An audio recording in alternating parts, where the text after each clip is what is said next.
Hello friends, welcome back to Odia cinema कथा। तो आज भिडियो रे आमे कथा हबा ओडिया मूवी दाहन जहार कि टीजर आस जाइछि। तो एई भिडियो रे आगो आमे कथा हबा टीजर रो रिव्यू विषय रे एंड बैकग्राउंड म्यूजिक सिनेमेटोग्राफी केमते अछि। तो ता पूर्व आपण वीडियो को लाइक कर दियंतु एंड चैनल को सब्सक्राइब कर दियंतु Odia cinema industry always update रहय पई। तो एबे चलंतु कथा हबा आमे टीजर रो रिव्यू विषय रे। तो एई मूवी रो डायरेक्टर एंड राइटर रहिचंती अनुपम पटनायक, जहांकर ऑलरेडी आमे प्रीवियसली सब जांको हिट मूवी देखि आछंती। आपण प्रतीक्षा हे गला, कर्म हे गला, एबे रिसेंटली तांकर आस्ते मंत्रमुग्ध, जार जनर थिला गोटे हरर एंड कॉमेडी मूवी जोटा कि सुपर हिट अछि। तो अनुपम पटनायक को काम तो नो डाउट, कारण तांको काम सब बेले बहुत बढ़िया थाए। तो जेमती आमे मंत्रमुग्ध मूवी रो पोस्ट क्रेडिटेड सीन हमको दाहन मूवी रो ग्लिम्स देखियो मिलथिला। एंड एबे फाइनली तार ऑफिशियल टीजर आस जाइछि। एबे टीजर रे जदी आमे कथा हबा, जो फर्स्ट आमे जदी कथा हबा बैकग्राउंड म्यूजिक विषय रे, कारण बैकग्राउंड म्यूजिक ही गोटे मेन इंपोर्टेंट जिंसो जोटा कि आपनकर हरर मूवी को कनेक्ट कर रखे। कारण जदी बैकग्राउंड म्यूजिक सेति कि सस्पिशियस एंड इंटरेस्टिंग नहला, तो जो हरर मूवी जो स्क्रीन सहित एंड एक्टिंग सहित स्क्रीन प्रेजेंस को अपन कनेक्ट कर रखा बैकग्राउंड म्यूजिक ही बहुत इंपोर्टेंट। एंड बैकग्राउंड म्यूजिक कथा स्टार्टिंग रू कहीं कहली, कारण बैकग्राउंड म्यूजिक ही मते बहुत एंटरटेनिंग एंड बहुत जबरदस्त लगिला ए टीजर रे। नेक्स्ट जदि एबे हमें कथा हबा आपण सिनेमेटोग्राफी हे गला, स्क्रीन प्रेजेंस या फिर स्क्रीन प्ले विषय रे, तो नो डाउट अनुपम पटनायक डायरेक्शन ऊपर तो कोनोसी क्वेश्चन नहीं, कारण से स्क्रीन प्रेजेंस हे गला, स्क्रीन प्ले तांकर जबरदस्त थाए सब मूवी रे। ए मूवी रे मध्ये से तांकर बेस्ट दैचंती। एंड आपन को सिनेमेटोग्राफी मध्ये बहुत बढ़िया जबरदस्त देखियो मिलिवो।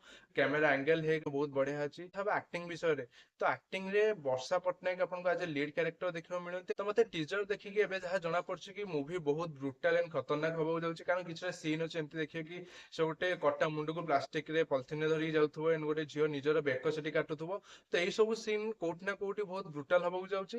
एंड एई सब सीन आपनकर हरर मूवी रे मध्ये दरकार, आपनको सेते माने कनेक्ट कर रखिया पई स्क्रीन सहित। एंड एई भले किछि सीन दरकार जोटे कि आपनको एक्चुअली फील करेबो हरर मूवी बढिया।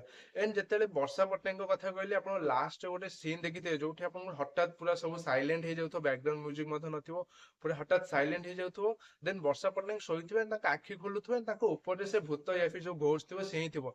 तो सेठी जो एक्सप्रेशन वर्षा पटनायक हठात जो स्तब्ध हेकी पूरा बंद हेकी रहि जिवा, तो बहुत बढ़िया थिला से एक्सप्रेशन तांकर। एंड मते लागुछि कि होपफुली मूवी बहुत भलो जिवो, कारण अनुपम पटनायक डायरेक्शन ऊपर तो जेमति कहली किछि क्वेश्चन मार्क नहीं, कारण से बहुत बढ़िया डायरेक्ट करंती। एंड तांकर स्टोरी राइटिंग मध्ये बहुत भलो थिबो। तो एबे होपफुली मु अछि कि मूवी रो ट्रेलर आसले देखिबा मिले कि फाइनली हमको कमिति कोन स्टोरी रहउछि एंड कोन रछि, जोटा कि हमको फाइनली ट्रेलर आसी कि जाना पड़िबो। तो एबे मु जेमति कहली, एबे आपनको ओडिया सिनेमा इंडस्ट्री रे बहुत नुआ नुआ जनर रो मूवी आसे जाउछि एंड आसुछि मध्ये। कारण आगु ओडिया इंडस्ट्री हमर ओनली फैमिली ड्रामा मूवी ही थिला, एबे बहुत डिफरेंट डिफरेंट स्टोरी रो मूवी आसुछि।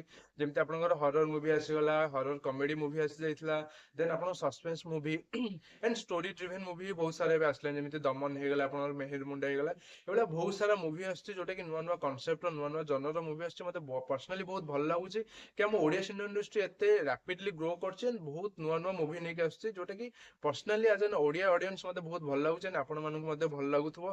तो नेक्स्ट जेमति कहली, आगु को ए मूवी रो दाहन मूवी रो ट्रेलर आसला पर जणा पड़ियो कि मूवी रो कांसेप्ट कोन हो जाउछि। एंड जेमिति आपण जानते कि ए दाहन मूवी आपण 11 सितंबर रे रिलीज होछि एंड सेम डे रे आपण जदी मूवी मध्ये रिलीज होछि, कारण दी जनकर कांसेप्ट पूरा अलग। And Divya ज्योतिंकर Etah first big screen movie, तो एबे सेटा भी होपफुल अछि कि जणे प्रोफेशनल एंड एक्सपीरियंस डायरेक्टर सहित जणे न्यू कमर जे कि यूट्यूब रे निजर एक्सपीरियंस देखै कि एबे फाइनली बिग स्क्रीन रे आछंती। तो आपण मानको दाहन नो टीजर केमति लागिला मते कमेंट रे जणांतु। एंड आगु को नुवा गोटे वीडियो आनिबा जोथरे कि हमें कथा हबा जदी मूवी एंड आपण को दाहन मूवी विषय रे, कारण दुईटांको मूवी जेमति कहले आपण सेम टाइम रे रिलीज होछि। गोटे साइड रे अछंती आपण न्यू डायरेक्टर एंड गोटे साइड रे अछंती आपण एक्सपीरियंस डायरेक्टर। नो डाउट आपण दिव्य ज्योति मध्ये यूट्यूब रे बहुत भलो डायरेक्शन करछंती, बट आज ए बिग स्क्रीन सिनेमा रे एटा तांकर फर्स्ट मूवी हो जाउछि। एंड अन्य साइड रे अछंती अनुपम पटनायक, जे कि ऑलरेडी एक्सपीरियंस एंड बहुत सारा हिट मूवी देके आछंती। तो से विषय मध्ये आपण आगु कथा हबा, गोटे नुवा वीडियो रे कथा हबा। तो से पर्यंत आपण वीडियो को लाइक कर दियंतु एंड ओडिया सिने इंडस्ट्री को जदी भल पांती ताले चैनल को सब्सक्राइब कर दियंतु, ऑलवेज ओडिया सिने इंडस्ट्री अपडेट रहय पई। Thank you.